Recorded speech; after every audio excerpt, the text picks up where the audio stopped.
te lo están grabando ya, Daniel. Perfecto. Ya empieza la grabación. Y además está el chat. Entonces, yo voy a tenerlo abierto para leer.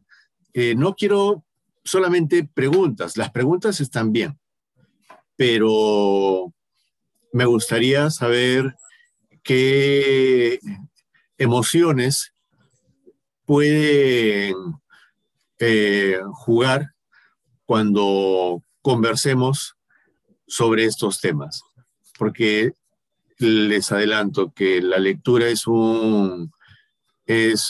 necesita una emoción, si no, no prospera. Voy a compartir pantalla, permítanme.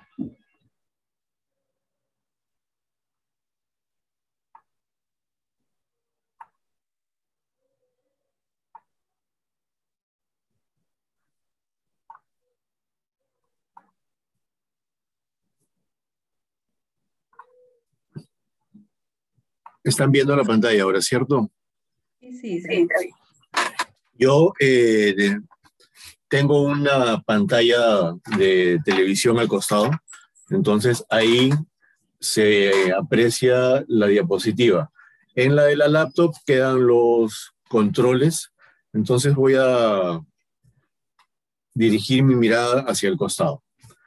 Le he dado un título largo y por eso es que he escogido esta letra, ¿no? Es como un poco presuntuoso, un poco arrogante, hablarles de todo esto en 20 minutos. La lectura y la investigación científica frente a la propiedad intelectual y los derechos de autor. Una invitación a la reflexión sobre nuestra propia inteligencia. Es una comunidad de estudiantes. Todas y todos ustedes han acabado la secundaria, por lo tanto han vivido la experiencia infantil de la educación temprana. ¿Por qué educamos a los seres humanos desde temprano? No vamos a hablar de cómo ha sido en la historia, porque la educación como la conocemos ahora es algo bastante moderno, es muy reciente. Pero la inteligencia y la infancia, en el caso de la especie humana, van de la mano.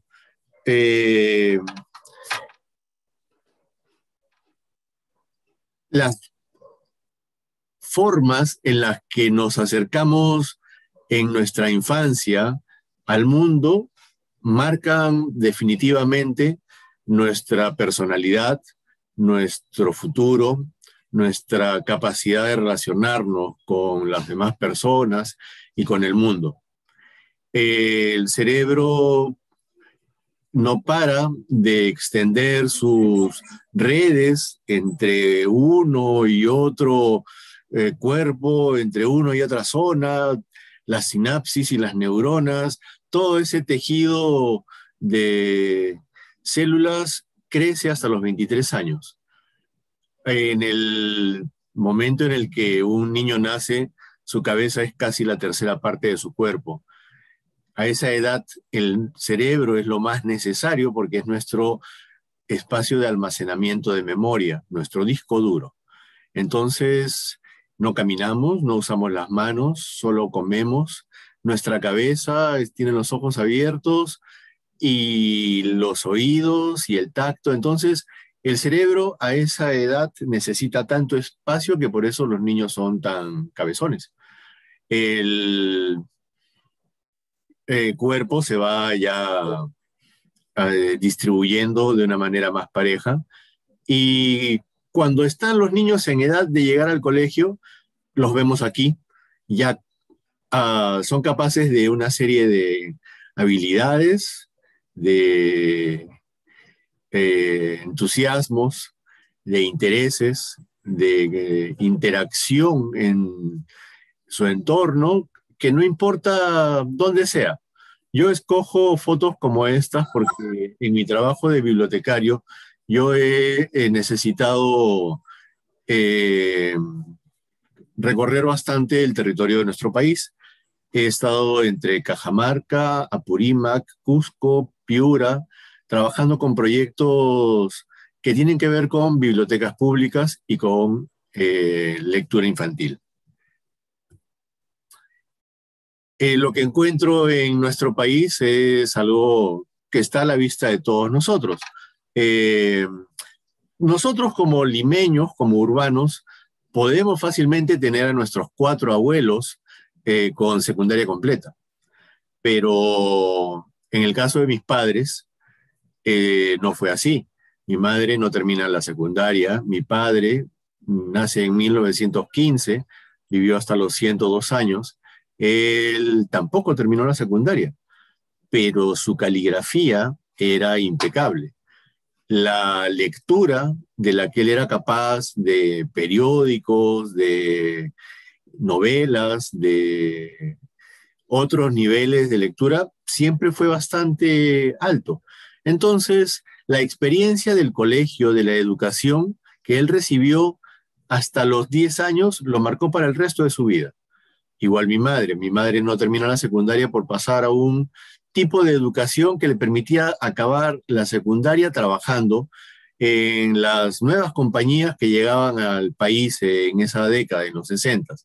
Entonces termina la secundaria y se va a estudiar caligrafía a otro país.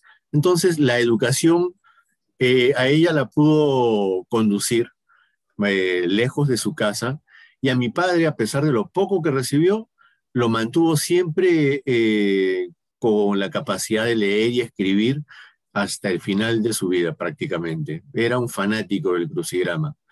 En esta fotografía vemos qué importante es que la educación llegue a donde no llega, donde no había llegado. Que vemos aquí a un grupo de niños de un ambiente campesino, rural. La ropa, la falta de zapatos, la arquitectura del edificio que está atrás, un solo piso, techos de barro. Ellos pertenecen a ese mundo, pero ¿a quiénes vemos sentados delante? A los profesores, que llegan como parte de un proyecto de país, de un proyecto nacional, de un proyecto del Estado, porque ellos no llegan a cobrarle pensión a estos niños. Ellos no son de familias que puedan pagar pensiones, matrículas, materiales. Todo el servicio que están recibiendo ahí viene del Estado. El Estado envía profesores que ahora ya son profesionales y se visten como personas de la ciudad, urbanos, con sus trajes, sus corbatas, sus sastres, y empiezan a acercarse a este mundo. Esa es la historia de la educación en nuestro país. Así de miles de niños no han habido nunca. El siglo XX recién empezó a educar a la sociedad a esa escala. ¿Cómo antes era la educación? ¿Quiénes recibían la educación? Los nobles, los hijos de los aristócratas, de las familias que tenían los tronos, las tierras, las herencias, los sacerdotes, los administradores, los militares. ¿Quiénes recibían educación? Una élite. ¿Quiénes la reciben ahora? ¿Por qué la reciben así tantas millones de personas así ahora? La historia de la educación, ¿por qué ha llegado aquí? A que se convierte en un derecho social, en un derecho humano. La educación es obligatoria, es universal, es gratuita, es pública. El que quiere puede estudiar aunque no tenga dinero. Eso lo garantiza el Estado. Si no hay un colegio, el Estado llegará. Que llega poco y que llega mal, pero si no llega él, no llega nadie. La sociedad lo ha entendido. En países a los que podríamos llamar modernos, nosotros mismos, yo he sido parte de las huelgas de escolares del año 83, 84, mi colegio era nacional, y salimos a pararnos en las pistas. Entonces la educación, la exigencia de calidad, de amplitud, que llegue cada vez mejor la universidad, mejor la primaria, más gente en el campo, en la ciudad, gratuita, de calidad, es un derecho muy reciente. ¿Qué nos da la educación? Vamos a limitarnos a algo muy básico, a la capacidad de leer, la competencia lectora. Leer es difícil, ¿sí? Leer tiene que ver con el uso de la vista. Vamos a hablar en términos mayoritarios, ¿no? La gran mayoría de personas ve con los ojos. Y la gran mayoría de personas que lee lo hace con los ojos. Cogen los libros, abren los ojos y pasan la vista por esas líneas que están horizontales y que se repiten una detrás de otra. En la naturaleza, cuando uno ve hacia arriba el parque, la ventana, el espacio abierto, las distancias, los ojos no están hechos para leer líneas abstractas sobre planos cercanos. Eso desgasta la vista, hace que uno enfoque. Estoy moviendo las manos como si me vieran. Uno dilata y contrae la pupila, según la luz, desgasta los nervios, y la gente, bueno, pues necesita lentes si es que lee mucho. Leer es difícil, pero también es hermoso. Leer es una de las experiencias más increíbles de la humanidad. Borges decía que el libro es como cualquier tecnología, pero que no funciona con el cuerpo, sino con la mente. Todas las tecnologías nos extienden el poder del cuerpo, de los sentidos, digamos que de brazos y piernas, ¿no? Un avión finalmente es como ponerse piernas muy rápidas para salir corriendo de un lado a otro. Pero esa extensión del cuerpo que hacen las tecnologías, en el caso de la lectura y de los libros, no funciona con el cuerpo, no estira nuestras manos ni nuestras piernas, sino que estira nuestra memoria. Nos hace capaces de recordar cosas que de otra forma habríamos olvidado. Ese es el poder de la lectura. Por eso es que existen los libros sagrados que nos hablan del origen del tiempo, porque son capaces de darle una historia al pueblo, de saber de dónde venimos, de identificarnos. Entonces el poder de leer, ya sea a través de la tradición oral, ya sea a través de la lectura de textos, es una habilidad increíble. ¿Qué tenemos aquí? Japonés, coreano, chino, sánscrito, cirílico, y además en sus versiones arcaicas, en sus primeros trazos. ¿Qué tenemos acá? Partituras musicales de la Edad Media, partituras musicales modernas. Tenemos el lenguaje proposicional de la lógica formal. P, entonces Q, sí, solo sí. Tenemos el álgebra, que es una raíz cuadrada, es multiplicar una cantidad, es abstracción. ¿Qué son los lenguajes de computación? ¿A quiénes le hablan? Es lectura. Alguien lee esto. Una máquina, otro ser humano, un instrumento musical, una ficha de la cita bibliográfica. ¿Qué significan ahí esas palabras puestas en ese orden? Si no sabemos leer lo que significa ese orden, son solo palabras que no nos transmiten mayor significado. Esto es lectura.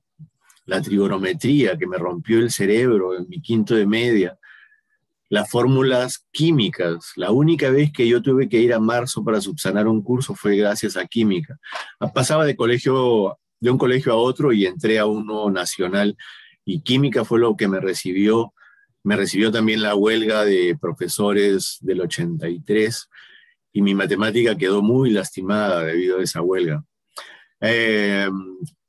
La lectura de la química y del álgebra fue para mí tan difícil.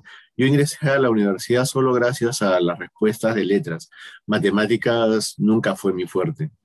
Por eso es que incluyo estas dos últimas imágenes.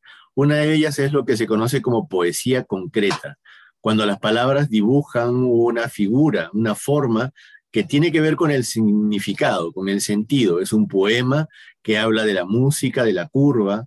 Al costado vemos un haiku, una de estas caligrafías orientales que están inspiradas no en letras, en sonidos, sino en imágenes, en dibujos. Lo que ahí dice es pozo congelado, una hoja de roble, mitad adentro, mitad afuera. Y ven ustedes el dibujo al costado, cómo es lo que podría dibujar una hoja de un árbol al caer, las curvas que da en el aire, hasta quedar atrapada en un agua que luego se congela, y la imagen es hermosa. Hay que saber leer. Entonces hay que saber leer, pero hay que, por ejemplo, en estas fotos, en par de niños van hasta donde estemos, ¿no? No importa si estamos en la ciudad, en el barrio pobre, en el barrio rico, el costado del río, en la punta del cerro, en las chacras, en la selva, allá llega la educación. Pero llega la educación solo para hablarnos. Vemos aquí 3 fotos de niñas que empiezan a recibir la educación. Y aquí me encanta la foto más pegada a la derecha de la niña con la trenza y la boca abierta, porque para mí lo fundamental que le da la educación a las personas es la capacidad de abrir la boca sin que nadie le pueda obligar a callarla, ¿no? Que es donde uno aprende a escucharse. La casa puede ser un entorno de amor, pero también sabemos lo difícil que puede ser para el ejercicio de la libertad. El cuerpo del ser humano va creciendo y a medida que el niño se convierte en adolescente, necesita de su voz. Si no se adueña de su voz, algo no nace, no crece y se muere antes de haber tenido la oportunidad de vivir dentro suyo. La voz de una mujer, la voz de una niña, la voz de una indiecita, de una serranita, de una campesina, de ellas, o sea, si la última de la fila logra tomar la palabra y hablar en voz alta, es que entonces estamos en el camino correcto. Y ese crecimiento, ese aprendizaje, no va de la mano solo con la voz y los ojos abiertos. No es solamente cerebro, es también tecnología. Un libro es un artefacto. Un libro es una cosa compleja, la imprenta cambió el mundo. Pegar las hojas, cómo se pegan las hojas, cómo se imprimen las hojas, cómo no se repiten las hojas, qué parte va en qué página, qué colores, cómo no se despega. Es una tecnología que debe haber sido en su momento lo que para nosotros es tener el tablet, el celular, la internet, el wifi, llevarse una Biblia a todas partes, no solamente escrita en pergaminos que pesaban 15, 20 kilos, sino tenerla en papel, en partes, poderla trasladar de un lugar a otro. Peligroso. La tecnología le da ese poder de desarrollar fuerzas a los seres humanos. Una palanca, dame una palanca y moveré al mundo, dijo ese griego antiguo. Una tecnología es capaz de hacernos hablar como si estuviésemos juntos. Entonces, la lectura como tecnología es algo que también tenemos que tener en cuenta. ¿Sí? Un niño, ¿dónde aprende? ¿Cómo coge un niño una cuchara? ¿Cómo coge un niño un lápiz? Enseñarle a la mano a que el músculo se adapte a la escritura. ¿Cómo pasan las páginas los dedos? Coger con la punta delicada de los dedos la esquina del papel para pasarlo sin rasgarlo. Yo como bibliotecario infantil les digo que eso no viene en los genes, no está programado, ¿no? Entonces, educar esa mano, esa mirada, esa paciencia de empezar por la primera, llegar a la final, es una chamba de verdad, es una ciencia. Pero ¿qué tenemos ahora? Que podemos pasar de un libro a miles de libros con la memoria digital en el bolsillo. Entonces, ¿Cuánto leemos? ¿Leemos libros completos desde la primera página hasta la última? ¿Leemos periódicos? ¿Leemos frases? ¿No leemos? ¿Solo copiamos y pegamos? ¿No sabemos leer? ¿De verdad leemos? ¿Quiénes de ustedes leen? ¿A quiénes les gusta leer? ¿Qué libro están leyendo este mes? ¿Qué libro han leído este año? ¿En la pandemia se han aburrido? ¿Les gustaba leer de niñas? ¿Qué les gustaba leer de niñas? ¿Qué les gustaba leer de niños? ¿Alguien les leyó en la cama al costado de la cabecera en la noche? ¿La abuela? ¿El hermano mayor? ¿Algún padre? La lectura es una experiencia transversal en la vida. La tecnología ahora lo que hace es facilitarnos y nos lo facilita también así, ¿no? En la educación nos hemos sorprendido, yo me sorprendo con los niños capaces de descifrar los controles remotos de los televisores, de los VHS, de todo, de los celulares, cómo se desplazan los dedos por las pantallas ahora, se mueven, hay concursos de quién es capaz de enviar los mensajes que con un dedo escribas más rápido. Entonces, esa necesidad de destrezas en la tecnología ya también forman parte, ¿no?, del mundo moderno. La pandemia nos ha llevado a la distribución de tablets para todos los escolares del país. El proceso de distribución de tablets que van personalizadas, con un código de barras que está vinculado al nombre, al DNI del niño usuario, para que no se vendan, no se comercialicen, se aprovechen, no se... Es una necesidad, ¿no? Es totalmente necesario que la lectura como tecnología ahora también esté al alcance de nuestras manos. Pero ¿y qué tal de la lectura como objetivo? ¿Qué tal de la lectura para poder disfrutar todo lo que nos gusta leer? Yo felizmente tuve condiciones que me permitieron desarrollar la lectura desde temprano. Entre ciertas características de la comunidad religiosa a la que pertenecía mi familia, que eran terriblemente lectores. Luego una posición en la familia que me dejó con mucho tiempo libre, varias horas al día, un colegio que todavía tenía una biblioteca en la cual podía quedarme horas esperando la movilidad. Entonces jugó, y jugó bien, la lectura como objetivo. Yo aprendí a leer y me gustó leer y quise leer y busqué libros para leer. Y eso está muy bien, ¿no? O sea, vamos a leer, los niños deben leer. ¿Pero y qué? ¿Para consumir libros? ¿Solamente para leer? ¿Para volvernos locos como el Quijote, que de tanto leer creyó que los molinos eran gigantes? ¿Para eso es leer? ¿Cuál es el objetivo de leer? Ustedes están en una disciplina, en un campo del conocimiento que produce literatura constantemente. Yo trabajé, mi primer trabajo como bibliotecólogo fue en el Centro de Documentación de la OPS, de la Organización Panamericana de la Salud. Eran los años de la epidemia del cólera y de pronto llegaron los médicos a consumir toda la información posible sobre epidemias, sobre cólera, sobre esto, sobre aquello. Tengo colegas, amigas, amigos que trabajan en bibliotecas médicas. Los proyectos de Vireme, de BBS, siempre fueron una comunidad así muy activa, muy viva, la de los lectores de las ciencias de la salud. Pero también es cierto, yo he trabajado de bibliotecario durante un tiempo en la Facultad de Medicina de la Biblioteca de la Universidad San Martín de Porres, en la biblioteca de esa facultad, ¿no?, en la San Martín. Y recuerdo las compras que se hacían, porque las bibliotecas de estos niveles superiores están obligadas a tener una cantidad de bibliografía actualizada de ciertas editoriales con calificación positiva en el mundo académico médico. Entonces, para poder luego que ese egresado de esa facultad siga estudios en el extranjero, tiene que, ¿cuál es el verbo? Cuando se hace validar en otro país lo que uno ha estudiado. Entonces, esa necesidad los obliga a ellos a mantener pues una biblioteca con todos los requisitos internacionales.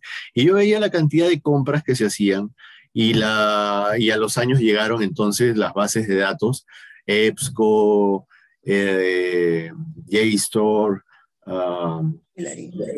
eh, y empezaron las discusiones acerca de qué es la propiedad intelectual. Ya habíamos sabido qué era plagiar cuando metíamos el papelito bajo la falda, bajo la manga, en el salón, en la secundaria, ya en los años predigitales. Luego había gente que se iba al baño a recibir una llamada al celular para que les ayuden a resolver un examen. Pero los niveles de copia y pega a los que hemos llegado ahora pues son exponenciales, ¿no?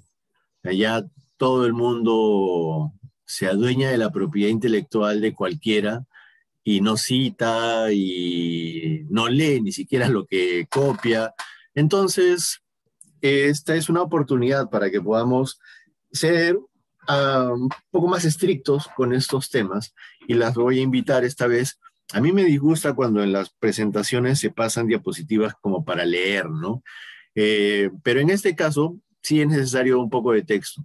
Estos textos los aporta la OMPI, la Organización Mundial de la Propiedad Intelectual.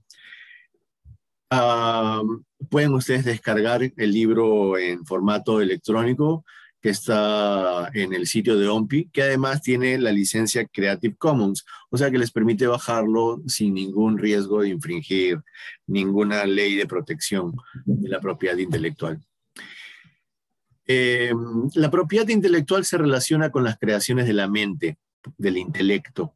Son las invenciones, son las obras literarias y artísticas, y son también los símbolos, los nombres y las imágenes utilizados en el comercio. Los logos, los personajes que caracterizan las marcas, todo eso está registrado porque ha salido de la cabeza de otra persona y es la forma en la que se garantiza eso, ¿no? La legislación protege la propiedad intelectual, por ejemplo, mediante las patentes. Si alguien quiere producir, fabricar algo con una fórmula, con una técnica, pues paga la patente y así el inventor prospera.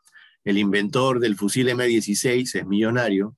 El inventor del fusil AK-47 soviético murió en la pobreza, lleno de medallas, pero sin tener control sobre la propiedad intelectual porque él no vivía en una sociedad de mercado.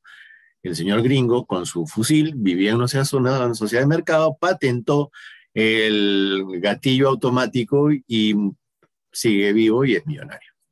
Entonces, el derecho de autor y las marcas permiten obtener reconocimiento o ganancias por las invenciones o creaciones.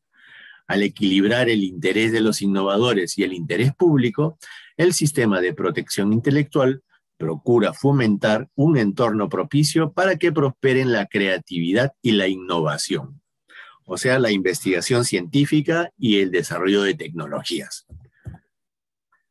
Pero vamos a llegar a eso en un momentito, ¿no? Antes vamos a hablar de qué es el derecho de autor. El derecho de autor ya es un término más de abogados, es jurídico, se utiliza para describir los derechos de los creadores sobre sus obras literarias y artísticas. Esto entonces pertenece más al mundo de los libros. Las obras que se prestan a la protección por derecho de autor van desde los libros, la música, la pintura, la escultura y las películas hasta los programas informáticos, las bases de datos, los anuncios publicitarios, los mapas y los dibujos técnicos.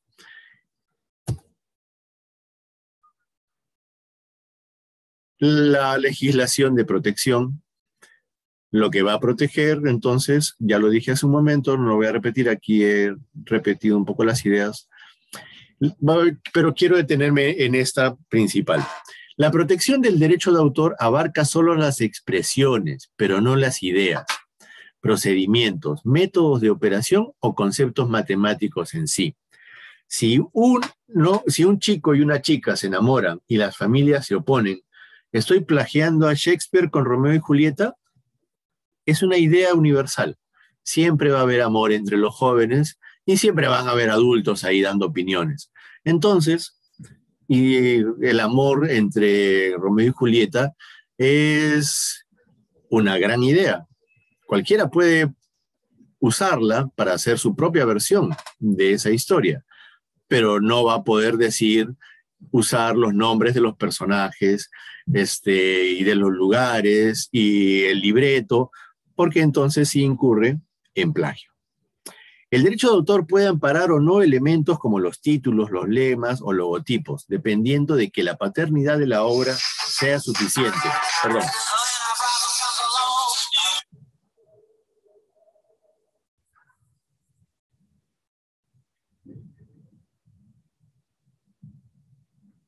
Continúo. El titular de los derechos patrimoniales, si yo he registrado mi obra, si yo tengo el depósito legal, tengo todos los derechos registrados, puedo prohibir o autorizar la reproducción de distintas formas, ya sea impresa o mediante la grabación sonora.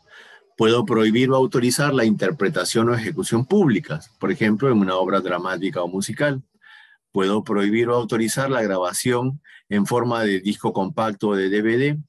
Puedo prohibir o autorizar la radiodifusión por cable, por radio. Puedo prohibir también o autorizar la traducción o la adaptación de la obra. Es decir, que entre los derechos morales universalmente reconocidos están el derecho a reivindicar la paternidad de la obra y el derecho a oponerse a toda modificación de la obra que pueda perjudicar la reputación del creador. Para eso se registra y se cataloga en cada país la propiedad intelectual. Ahora ustedes pueden entrar al local de OMPI, ya llevamos varios minutos, no quiero desperdiciar los pocos que quedan leyendo un texto que está en la internet, pero ahora ya se ha desarrollado muchísimo más la legislación. Nosotros contamos con Indecopi como el organismo que se encarga en nuestro país de estos temas. Solo quiero mencionar aquí algo, las Creative Commons. Las Creative Commons es una corriente internacional que empezaron unos estadounidenses creando una empresa, un consorcio, que facilita tipos de contrato para que uno ceda voluntariamente y contribuya así al progreso de la sociedad, de la humanidad y del conocimiento, los derechos que normalmente estarían protegidos en una legislación de derechos de autor convencional.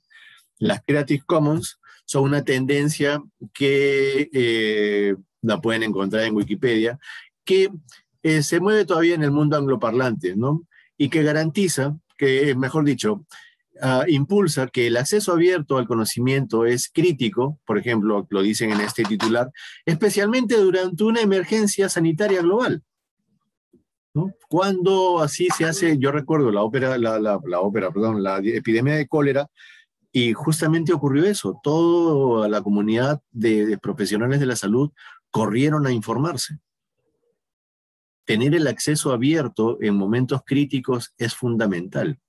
Entonces, mantengan eso bien presente. Ustedes se mueven en un mundo en el que el acceso a la información y el derecho de la protección intelectual está siempre muy presente.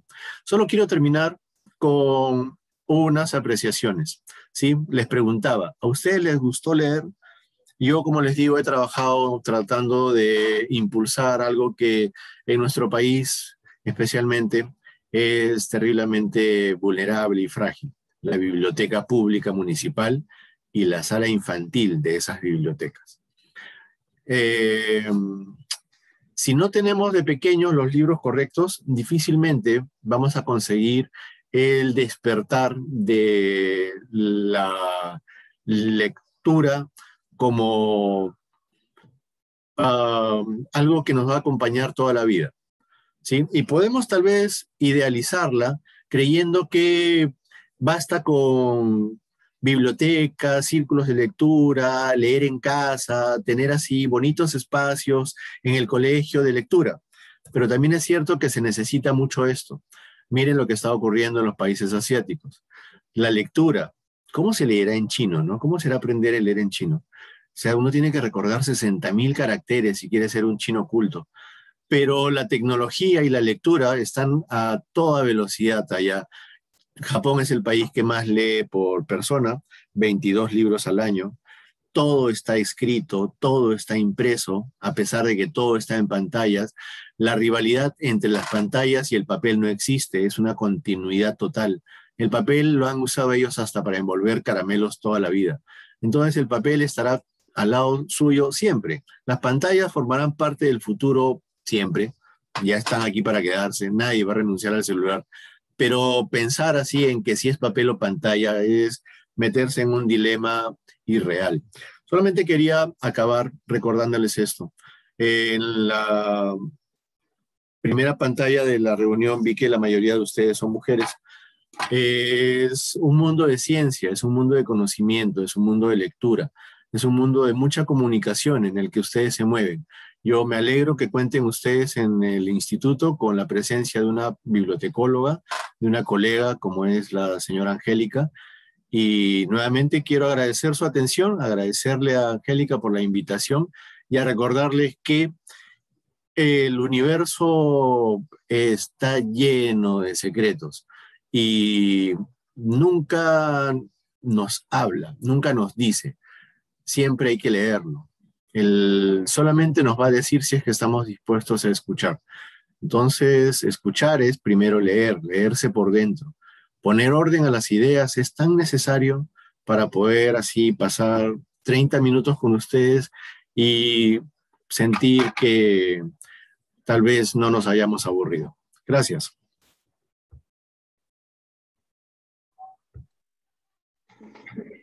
Daniel, muchísimas gracias por tu presentación, muy interesante. Yo sé que los alumnos han estado presentes en estos momentos los van a tener muy en cuenta porque siempre se les está recomendando a ellos, ¿no?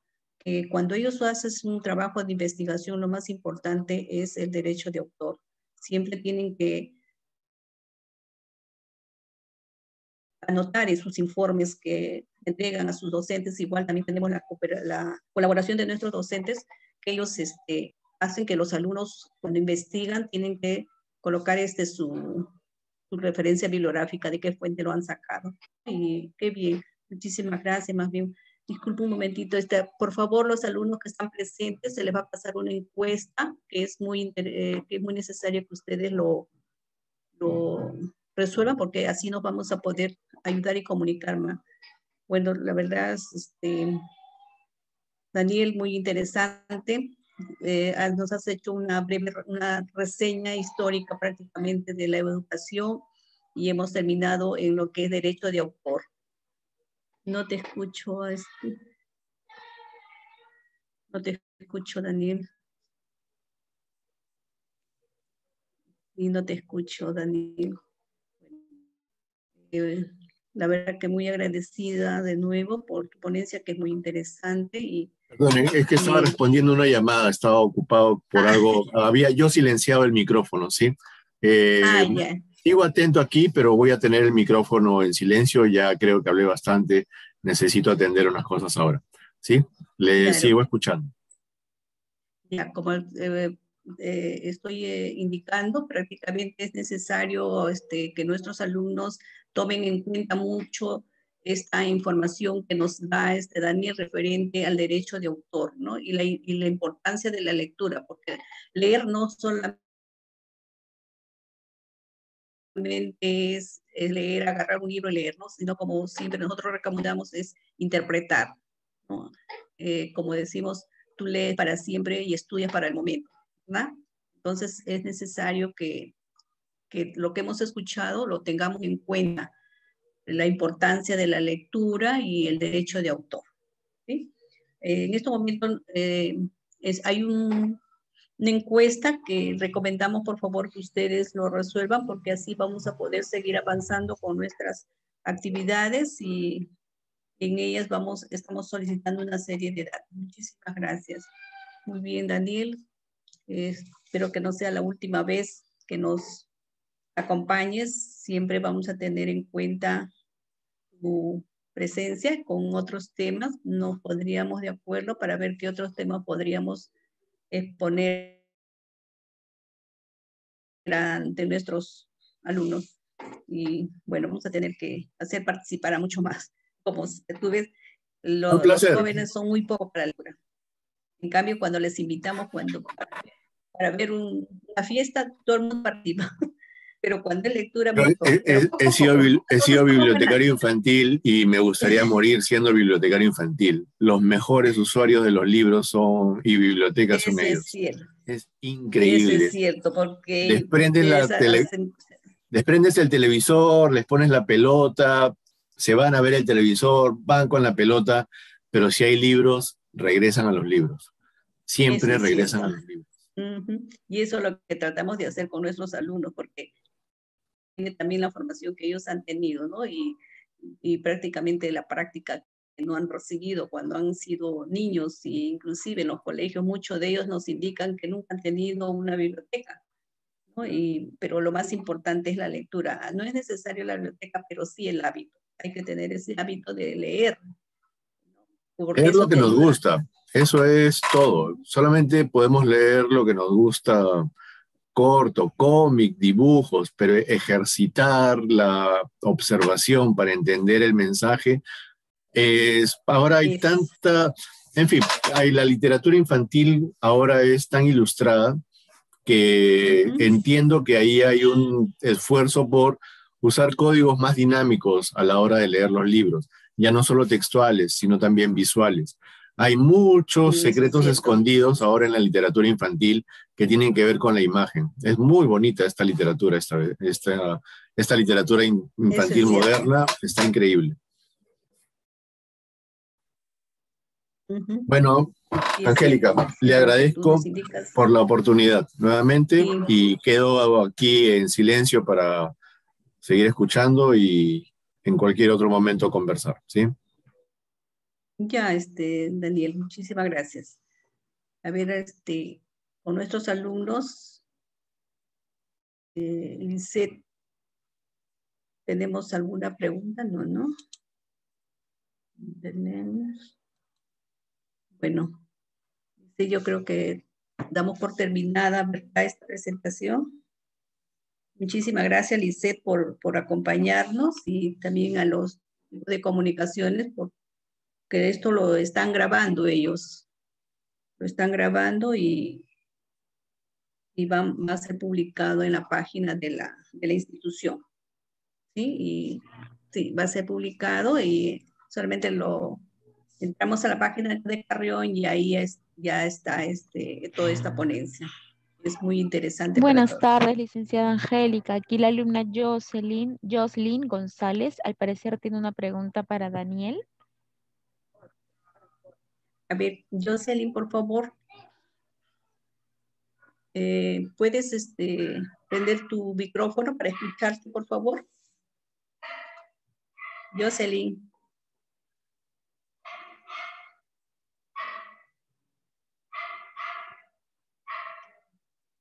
Jocelyn, no te escucho. Allá, encuesta. Si no, en todo caso, de manera general, estimado Daniel, ¿qué libros recomendarías a los alumnos que estudian esta carrera de salud y que has tenido amplia experiencia de acuerdo a los colegas que tú has compartido? ¿Qué les recomendarías o qué libros les recomendarías a los chicos para que puedan fortalecer su nivel académico? Muchas gracias.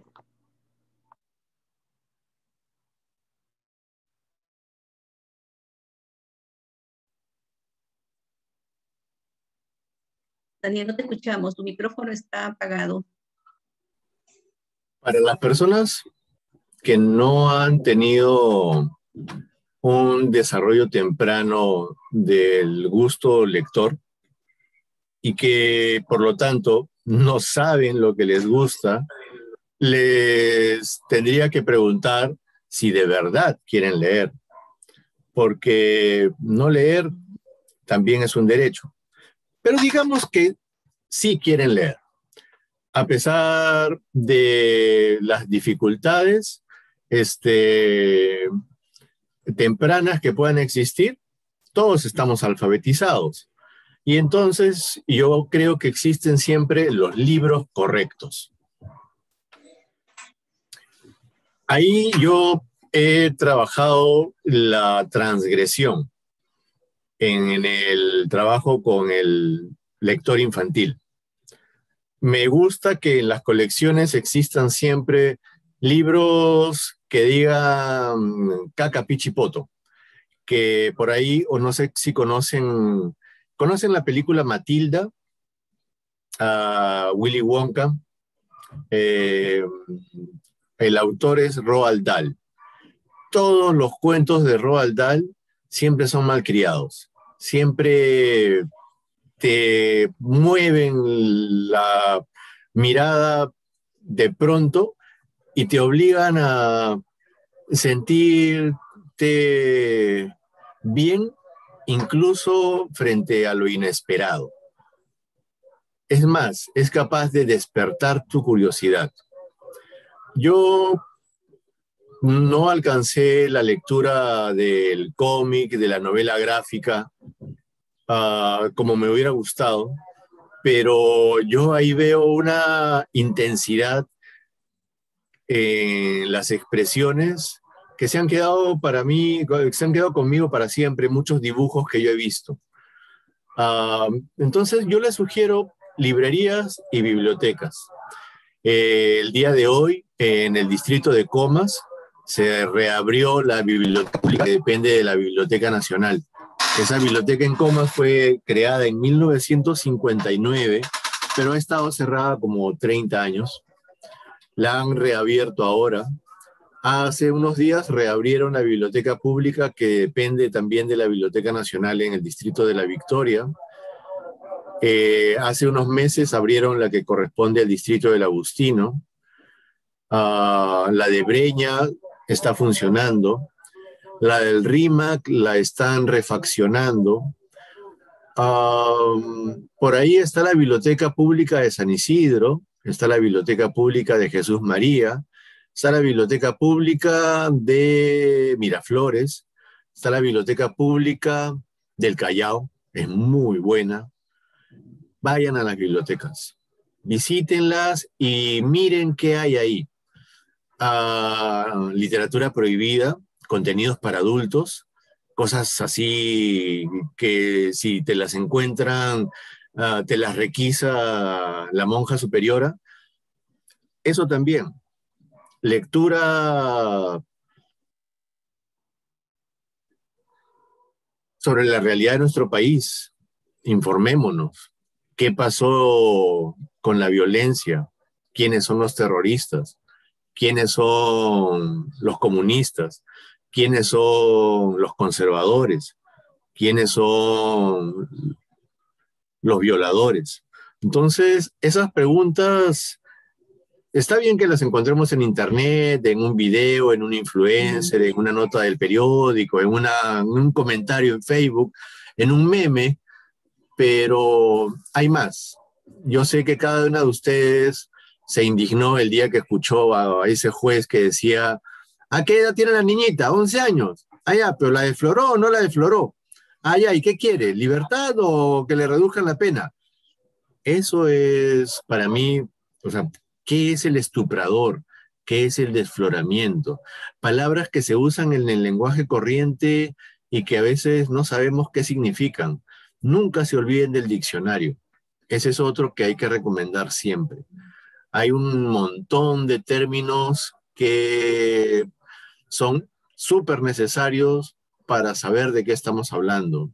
El diccionario, la RAE en línea, Wikipedia, lean. Busquen las lecturas impresas, el papel, por el gusto, por la oferta en la Feria del Libro. Las ventas en la Feria del Libro de Lima estaban cada año aumentando. Eso debe ser porque estoy seguro de que muchas de ustedes han pasado por la Feria del Libro, se han comprado por ahí tal vez algo para la carrera, o tal vez por ahí uno de mandalas para, qué sé yo. Pero manténganse cerca del circuito del libro, del ecosistema del libro. Manténganse cerca de las librerías, manténganse cerca de las bibliotecas, de las ferias del libro. Cómprense algo aunque no lo lean. Compartan algo con alguien, aunque sea solo una página. Yo tengo 1 o 2 páginas en novelas que he leído hace años a las que regreso porque me da gusto leer esa página. Entonces, explórense ustedes. ¿Qué les intrigan? ¿Qué les prohibieron? La biblioteca en los Estados Unidos está considerada como el bastión de la democracia viva. O sea, no hay nada que impida que alguien entre a una biblioteca.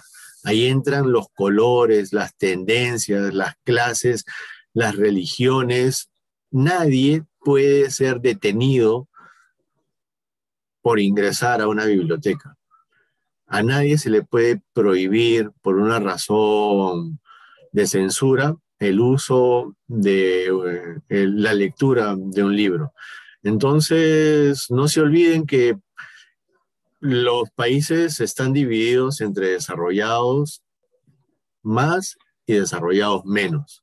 El nuestro no lee, el nuestro no está desarrollado, el nuestro sale de Lima y se cae a pedazos. Entonces, lean cosas peruanas, lean qué pasó hace 30 años, qué pasó hace 50 años, lean de dónde son sus abuelos, lean dónde está el pueblito o la ciudad de la que vino del extranjero, el pariente, o del interior, el amigo. Esa es la información que está escrita. Lo que les puedo sugerir que lean es lo que necesiten informarse, lo que les guste saber, lo que satisfaga su curiosidad, lo que no se atreverían a decir en voz alta, léanlo. Busquen el libro, encuentren en una librería, en una biblioteca, pregunten al bibliotecario. Es la única forma de continuar leyendo, hablando, porque leer es una forma de escuchar. Así es. Muy bien. Yo creo que esta respuesta que a su curiosidad de Jocelyn y les he explicado muy bien. Como dice Daniel, es muy importante que ustedes lean todo lo que llegue a su mano. Y siempre, como dices tú, siempre acompañado con nuestro diccionario. Igualito en el instituto también se les recomienda a ellos cuando utilicen los textos de carrera, siempre se les recomienda que tienen que llevar su diccionario técnico y que ellos tienen también para poder así conocer más la lectura. ¿Alguna otra pregunta? A ver. Dice, ¿tenemos algo más? Yo creo que, bueno, ya no hay más preguntas, creo, de parte de nuestros alumnos y muy interesante nuestra ponencia, que es muy recomendable la lectura para nuestros estudiantes. Espero que a partir de la fecha pongan en práctica todo lo que se les ha dicho, ¿no?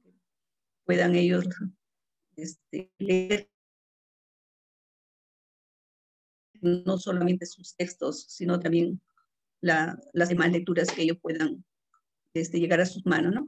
Y muy es cierto, ¿no? Porque casi todos los distritos tienen nuestras bibliotecas públicas, sí es cierto, sino que ellos, como dicen, nunca han tenido una biblioteca en su colegio y tampoco conocen las bibliotecas cerca que son prácticamente la biblioteca pública. Inclusive se les ha dicho que hay bibliotecas parroquiales, también que hay unas parroquias que tienen bibliotecas.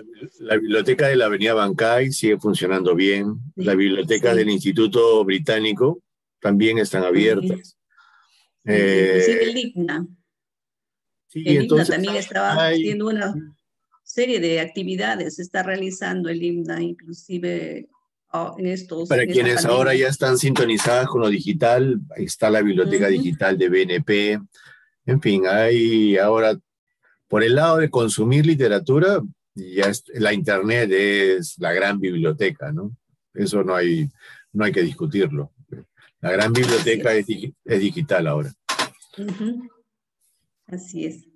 Bueno, ¿qué más podríamos preguntarte? Quisiéramos conversar tanto contigo, pero el tiempo justamente es... Y yo ya tengo que regresar a a las Anótenlo. cuestiones de Aprendo en Casa. Ya, muy Ha sido bien. un gusto, estimadas Jocelyn, Carmen, Katy, Miriam, puras señoritas. No hay estudiantes hombres en este grupo. Bueno, nada, pues, Bien, entonces, que estén bien todas, cuídense mucho. La pandemia es real, ustedes lo saben. Por es. ahí ya, a quien sea negacionista ya puede encontrarme en el Facebook como Daniel David. Sí, por eso es que hubo esa confusión en la identificación. Mm, Este, yo pertenezco en las redes a todo este mundo de bibliotecas, siempre hay actividades como estas y de otras que comparto por redes. Entonces, mi nombre es Daniel David Arroyo, me van a encontrar ahí y siempre paro circulando las noticias que hacen que el acceso a los libros, a la lectura, a estas actividades sea lo más amplio posible. ujú. Bien, Daniel, un abrazo virtual y cuidémonos todos y Igualmente, nos vemos colega, pronto. un placer inmenso. Y nada, De igual manera. cuídense mucho, hasta pronto. Gracias, Daniel. Muchísimas gracias. Bien.